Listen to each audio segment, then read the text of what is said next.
Hey y'all, it's Nancy, the Handi Scandi here for Imagine Crafts. Thanks for joining me today.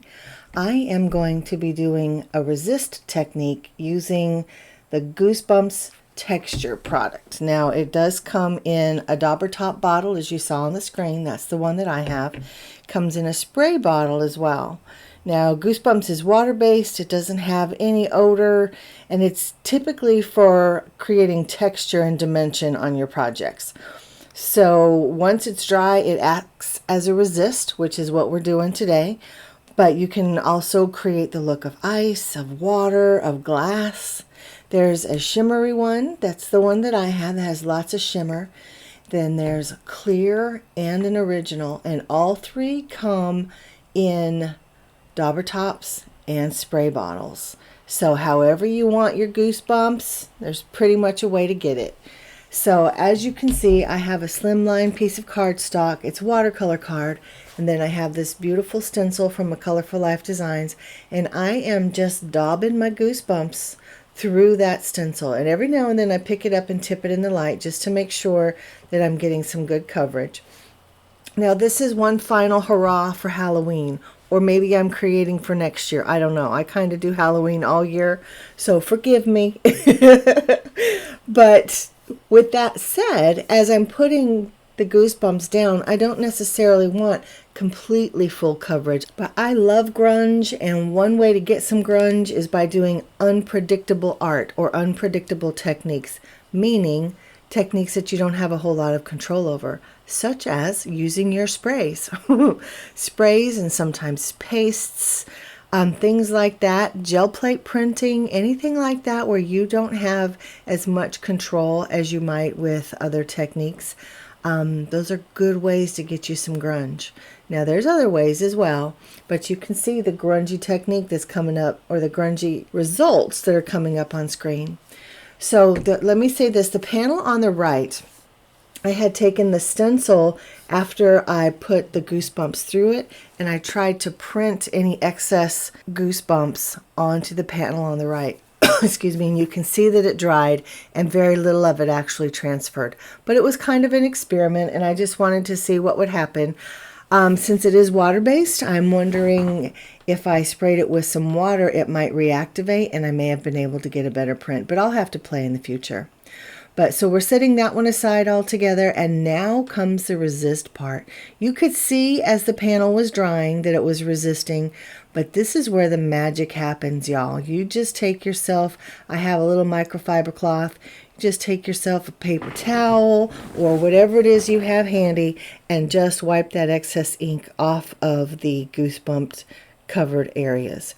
So if you were doing a winter scene and you had snow and you did your snow effect with the Goosebumps, or if you did like an icy pond and you got ink on it, all you gotta do is wipe it off. Watercolor wipes right off. Clearly the beautiful fireworks sprays that we used also wipe right off.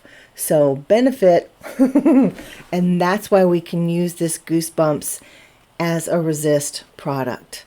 And so here we're going to start constructing the card. I have these death moths and I have them colored and fussy cut out, and just trying to pull colors from the panel that coordinate with those colors of the colors of fireworks that I used.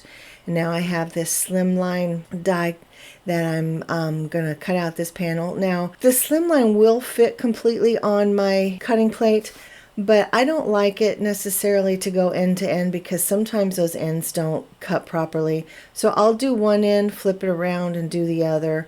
There's nothing wrong with that. It's pretty easy. When I do the other end, I don't usually run the whole thing through because I feel like it does, at least for me, risk kind of double cutting in the areas where you don't need to run it back through. But the fun thing about that particular die is alternating corners are rounded and then the other one is squared off. So I think that's fun. Now this oval die also comes in that set. It's a 2 die cut or a 2 die set. And I just love that little frame. That particular die, the oval die, has a pierced detail around the actual oval cutout, and then it has the frame, and then it has a pierced detail on the negative. I guess it's the negative. It has it on the positive and the negative, and I never know which is which. So if you know that, go ahead and drop that down in the comments. It may or may not stick in my head. But I just said that to say that it has pierced detail on all of it, except the thin little bitty oval that I'm adhering right now. Now I am using my On Point precision glue, and I have to say this fine little tip was perfect for this oval die, because you can see it is tiny, and the only reason I use it is just to kind of draw your eye into the card to create that focal area, and that's where I'm going to line up my 3 death moths. Now I have to say that the glue didn't necessarily like the resist, didn't like the Goosebumps. That texture was kind of hard in the beginning, but I just went back and I added just a dab more of the glue, and I held it in place till it took, and that was it. It stayed, and now it's good. So I have all 3 of my death moths, and I have them popped up on a little bit of foam tape, and here comes the sentiment. It says spooky wishes.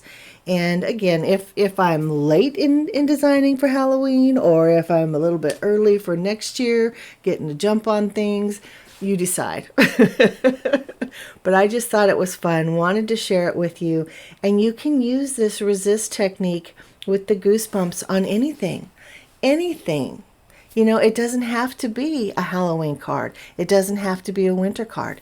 You could do it for Mother's Day, Father's Day, Valentine's Day, any kind of day, a just because day, and just see what kind of results you're going to get. And I'd love it if you would tag us on social media. We'd love to see what you're making. But in the meantime, y'all, this has been Nancy the Handi Scandi for Imagine Crafts. Thanks for joining me today. Until next time, mwah, I'm out.